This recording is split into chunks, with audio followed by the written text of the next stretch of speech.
So this is going to be a bit of a, don't know, floaty, deep, odd, who knows. But I was going to talk about the difference between true love and significant love and how it changes a wedding and a marriage and a dynamic and anything, a relationship. So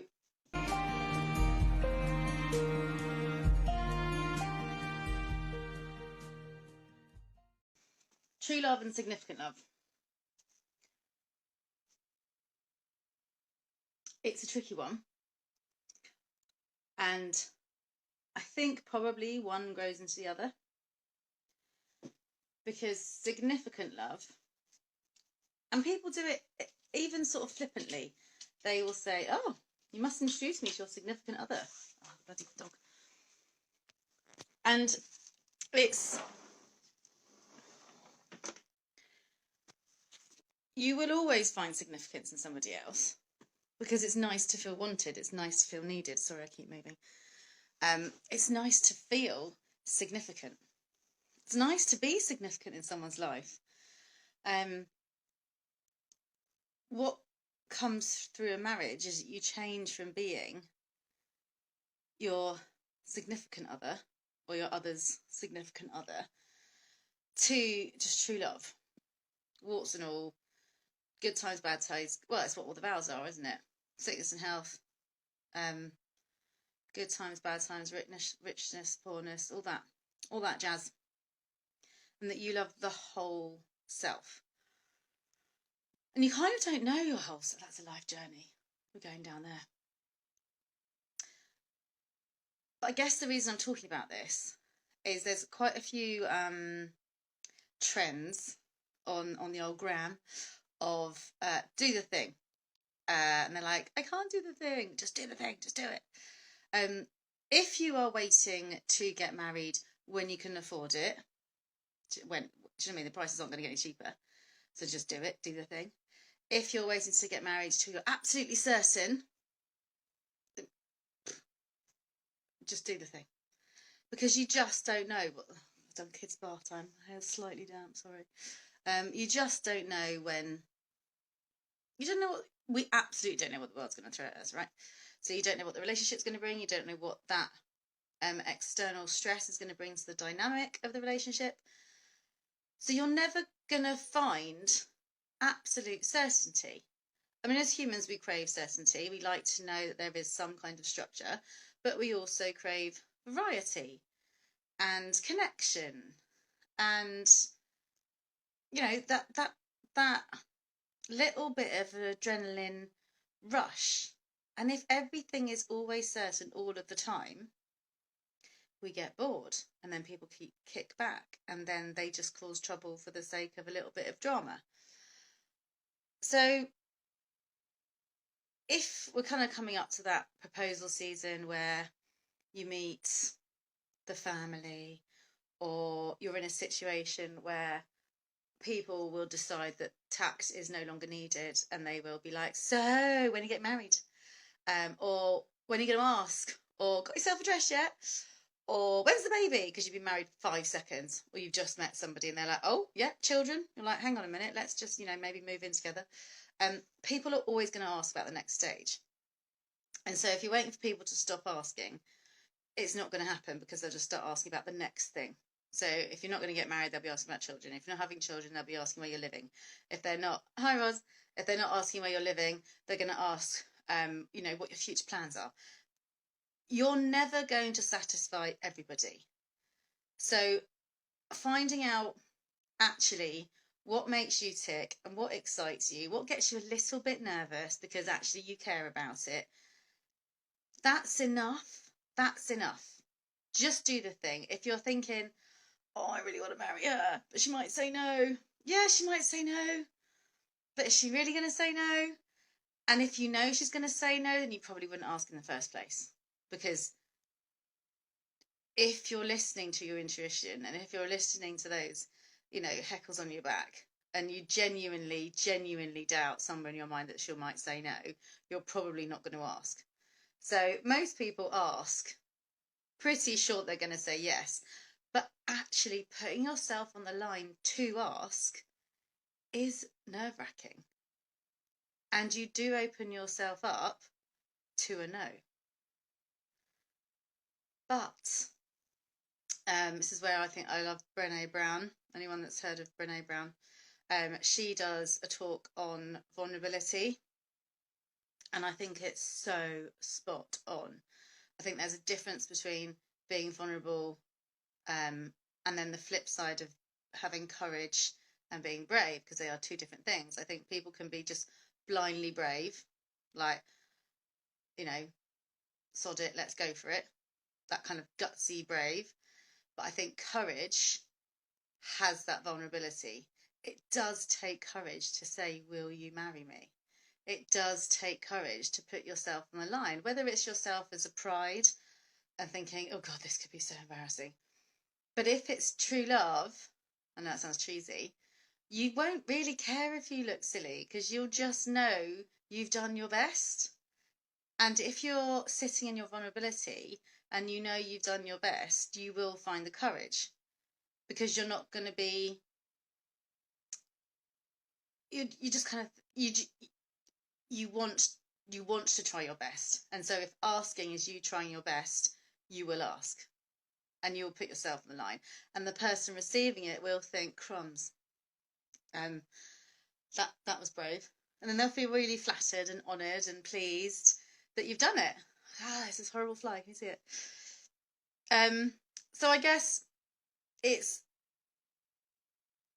as we approach the season of pressure in many ways, excitement because it's family, and the buzz because this year, hopefully, fingers crossed, it's all going to happen without any bumps or lockdowns or, whatever. That I think there will be a lot of proposals. But how can that be a mozzie? It is 1 degree. How is that mozzie alive? It's in my office somewhere. Clearly my office is a bit too warm. Anyway, so I guess it's a shout out for the people that are thinking of asking. Do the thing. Once I learn how to do reels, I might do a reel on that one. But it's do the thing. And they're like, but it's not perfect, I can't make it right. Like, just do the thing, do the thing, do the thing. And then because most of you that follow me know that I do the life story. I do namings, I do weddings, I do funerals. So I see the whole story. And do you know what? Over half my clients are my age for funerals. So tomorrow isn't a given. And if you're thinking, oh, I'll ask in 2025. I mean, like, no. She's not going to stick around to 2025. If you're thinking about asking now, it's going to take you 3 years to do it. Oh, God, no. Because you just don't know. So I guess as that sees the day, there's that inner trust. I've talked a bit about power in a pause and giving yourself a moment to be, even if it's a moment when you're waiting for the bus or you've parked up, you've turned the engine off, but before you even unclick your seatbelt and get out the car, you just give yourself a moment to check in and go, am I where I want to be? Am I with the person I want to be with? If you're actually kind of asking yourself, oh my God, I caught it. Squished. Oh, sorry, animal. Even if you're with, I'm pausing because I've had lots of conversations from different angles of this one subject, because people are saying if you're pausing and thinking twice about it, then you're not in the right relationship. And I've had other people saying, if you don't pause and think about it and just go straight on because someone's asking, isn't it lovely? And yes, please, thank you very much, I love a wedding. You just have to do what's right for you. Some people, I think there is power in a pause. And I think you will know that sort of pause before you ask or before they ask. I think it's quite a dangerous if you ask or you get asked to marry me, and then there's a really big pause. That's quite nerve-wracking. But then when I've spoken to my couples where the other half has just kind of gone and paused and then gone, yes, then it just has like tons of power, because they're like, oh my God, wow, I suddenly felt really vulnerable and suddenly was like, oh my God, you're not going to say yes. And they've chosen to say yes without that knee-jerk reaction. They've just paused and gone, oh wow, that's really happened. That's incredible. I feel amazing. Yes. Or they've gone, no. So far, no one says no, so that's quite nice. Unless you're in the movies. So, power and a pause. Do think about true love and significant love. Don't get hung up on true love, because true love will come. But ultimately, you always start a relationship in finding significance. Whether you're finding significance in yourself, in that relationship, in being needed, it usually starts off from a place of wanting to be significant, and that's fine. Everyone loves to be loved. Everyone wants to be needed. But it will change to choice. And that's when the will comes in. Will you marry me? Yes, I will. And you have that engagement period, and then you switch from the will you to do you. Do you, even on the days where you don't want to, even on the days where I'm not your significant other. You do. You still do, whether you like it or not. It's a commitment. It's 100%. You are in, hell or high water, significant or not significant, because you just truly want to be there, and the true love will come. I think that's why I found being engaged horrible. I hated being engaged. I hated it. Let me know if you're enjoying being engaged. I found that sitting on the fence really awkward, because I was all set to be like, yeah, true love, let's go, let's crack on, let's go, future ahead of us, bish bash bosh, bang, bing bong. What a picture, what a picture. And I just didn't know if he was there or not. And we were all quite young, 23. And it's a massive leap of faith. And that Brene Brown talk on significance and vulnerability was 100% bang on for me. I didn't like being engaged. I found it very, very, a very vulnerable place. But it moves in from significance to true love. So if you are thinking, or you're finding being engaged really tricky, don't panic and don't worry, but do sit in it. Sit in that pause. Someone says, who is it that says it?